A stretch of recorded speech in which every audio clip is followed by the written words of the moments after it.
involved too. That's part of what made it so bad here. But they're trying to make the point that these cheating teachers are simply scapegoats.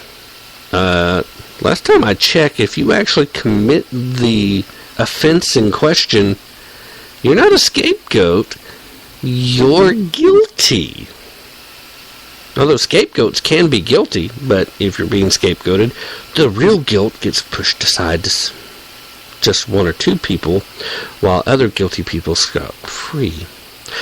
I think... Anyway, I'm going to get back to this before I go off on a rant again. She continued her arguments in her little things, quote, "Nothing is just about making black women sacrificial lambs of an educational system hell-bent on throwing black children away.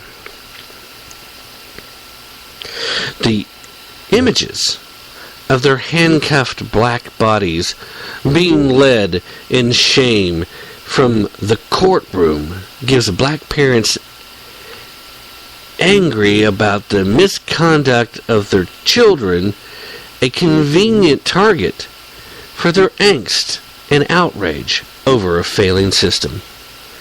The teachers should be freed because they simply did what they had to do to succeed."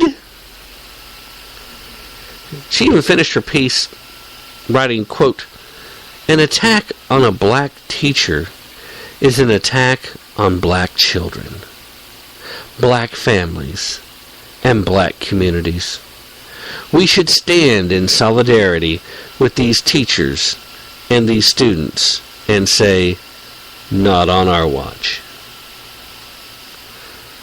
You know what? Here's the crazy thing. This is really just going to grind the gears of a lot of folks that usually listen to me probably. But I'm going to say right there, I would agree with her with that statement. I do agree with it. An attack on teachers, period, that's unwarranted and unjustified should never be accepted. It shouldn't be accepted in any community. It shouldn't be accepted by any minority group. It shouldn't be accepted. But, you see, in this case, the attacks, what you're calling an attack, most people would refer to as the justice system at work and actually appearing to work. Now, maybe because it doesn't work that often, or at least it certainly doesn't seem to be working that often, at least in recent years, maybe that's what's throwing everybody off. Maybe that's why she doesn't seem to understand. Or maybe, since she said she was a teacher herself, maybe her own extremely leftist mind is desperately trying to justify something she's done in her past. I don't know. I don't know the woman, so I can't say that that's it. I just throw that out there because it's something that pops in my mind when I hear this kind of an argument. Hello, it's because of racism that these teachers decided to cheat. The only reason any of them are going to jail is because there was money from the federal government involved. It's called fraud, and fraud is usually treated as a big deal. And I'm sorry, ladies and gentlemen, but you defraud the government, and it doesn't matter what side of the political spectrum you stand on, or lean on, or vote for, or even contribute to. Well, the only thing that's going to matter to them is the fact that they're going to recoup their losses, or you're going to jail.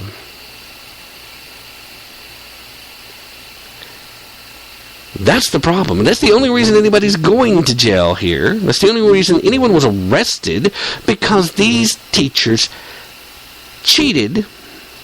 They cheated their students. They dishonored their profession, and they did it to get money that the bottom line was they didn't think they were really entitled to, because they didn't feel comfortable or confident enough, or whatever it may have been, to stand on their own and teach their students and let their students test. That's all this comes down to. Racism is the fallback position on so many different arguments now. In fact, I heard recently, and some of you guys may have heard this too, I heard recently that the 10th Amendment is somehow racist. I mean, the 10th Amendment. The very last part of the Bill of Rights. The original 10 passed by the framers when they when they passed the Constitution. When they got together, they put it together and all that wonderful stuff. Let me read to you the 10th Amendment. It's because I don't understand, where does anybody get racism from this? But here it is. The powers not delegated to the United States by the Constitution, not prohibited by the... Let me start over, because I don't know why I got tongue-tied on this. I've read this off several times. But at any rate, I'm starting again. Stay with me. Patience, please.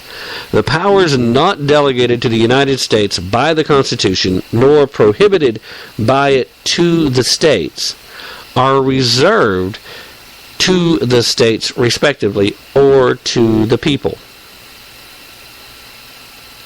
Now, you see, most folks in Washington don't like that, because that says, hey, guess what? It doesn't mean Congress has unlimited power on anything else.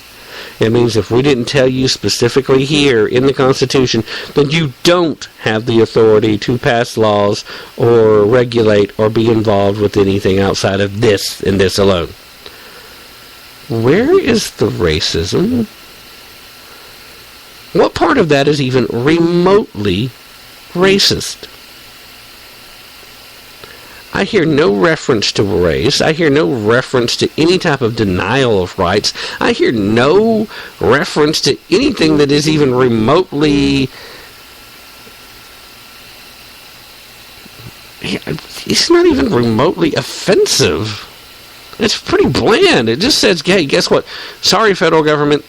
These are your limits. If we didn't lay it out to you here, then you don't have the power. Not getting it at all.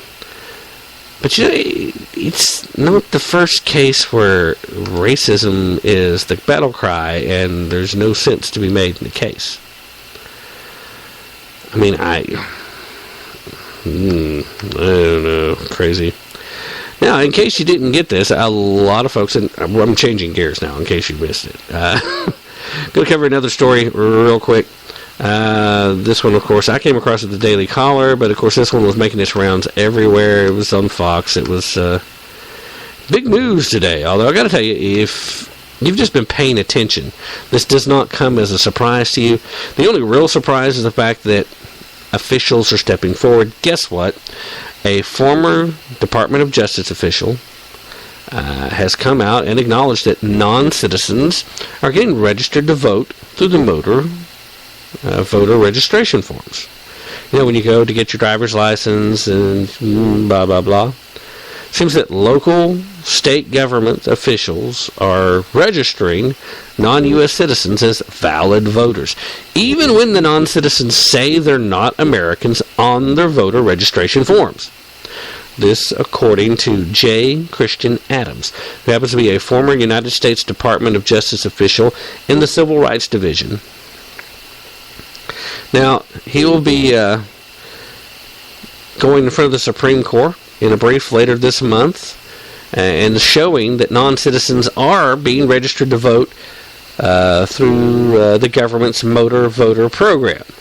The Motor Voter Act became law during the Clinton administration as an easier way to register voters through their local Department of Motor Vehicles.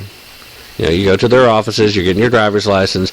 Most states have made allowances for immigrants and for aliens who are not here legally to get driver's licenses because they wanted to help these people to be able to get insurance, because of course a lot of states have the insurance requirement in order to have your driver's license. You're not supposed to be driving a motor vehicle, no operating a motor vehicle on the majority of the states now, unless your vehicle is insured, or at least with a minimum amount of coverage, blah, blah, blah, so on and blah, blah. All right. So, under the Clinton administration, I'm sure most of you guys who listen to this show on a regular basis already knew this, but it's for the newbies, anybody who hasn't been paying attention, or somebody who's brand new to politics. Maybe you hadn't heard this before. Under the Clinton administration, and that's Bill, not Hillary. Hillary hasn't had an official administration yet. Some people really are that clueless. So, For those of you who are in the know, please forgive my remedials for the folks who may not be.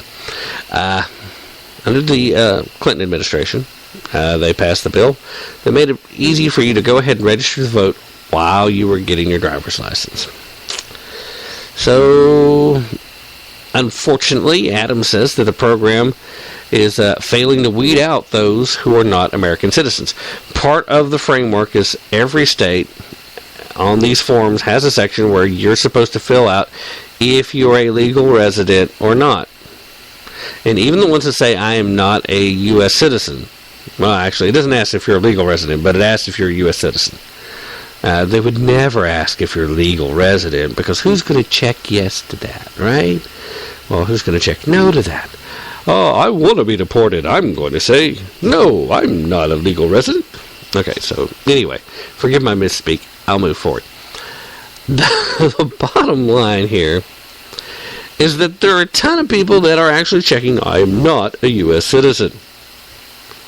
Well, boys and girls, that's all well and good, except for the fact that the laws as they stand now and the way they probably ought to stay,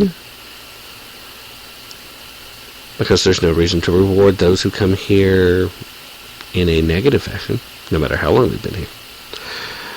This is the laws right now. You're actually supposed to be a U.S. citizen in order to participate in the beautiful part of our constitutional republic's homage to democracy, elections. You don't have a right to vote if you're not a U.S. citizen.